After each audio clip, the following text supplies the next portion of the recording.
So you're going to be playing the Star Wars role-playing system by Fantasy Flight Games, and you have elected to be a Force user, because it wouldn't be a Star Wars story without an overpowered space wizard running around being an overpowered space wizard. We can't even have a space western Mandalorian bounty hunter story without a little bit of hand-waving mumbo-jumbo, right? Anyway, you want to be a space wizard, and you are curious how the Force interacts with the actual mechanics in this rule system. And there are two ways. There are Force talents, which are talents in your specialization tree, which allow the Force to influence the particular situation you are in.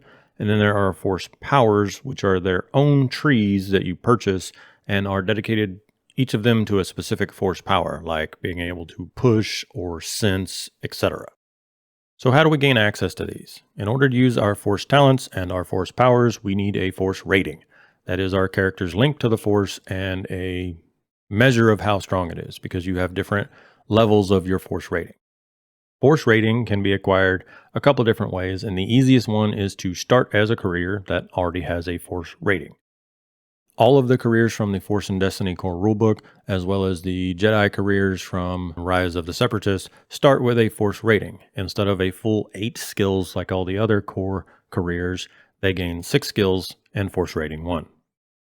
Well, let's say that none of the careers that start with a Force rating really strike your fancy, or you've already made a character who is another career that doesn't have a Force rating and you want to gain one to gain access to those powers.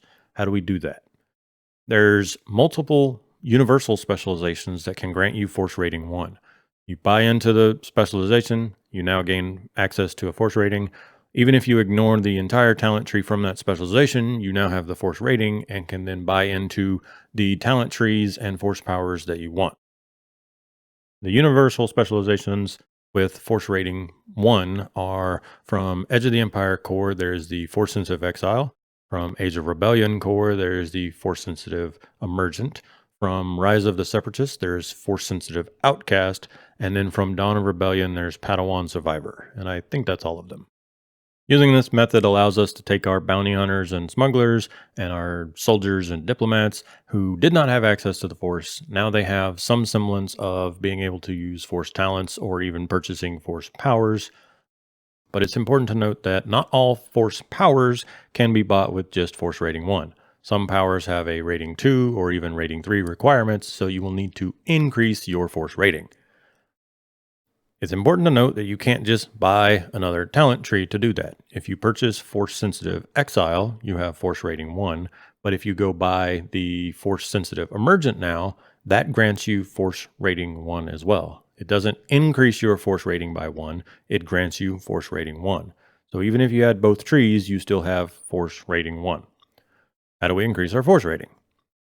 Buried in most of the Force talent specializations, or Force sensitive specializations, is a talent that says increase your Force rating by 1. I believe it's gain plus 1 Force rating is the way it's worded. So you will need to purchase that talent, and that increases your Force rating. Once you have enough Force rating, you can then go buy the Force powers of that rating. And there's a couple of trees that actually have multiple versions of that, like the Mystic Seer has 2 different Force rating increase talents buried in the tree. So depending on which Force powers you're going for, you may need to purchase the talent in your tree and then gain another tree that also has access to a second Force rating increase.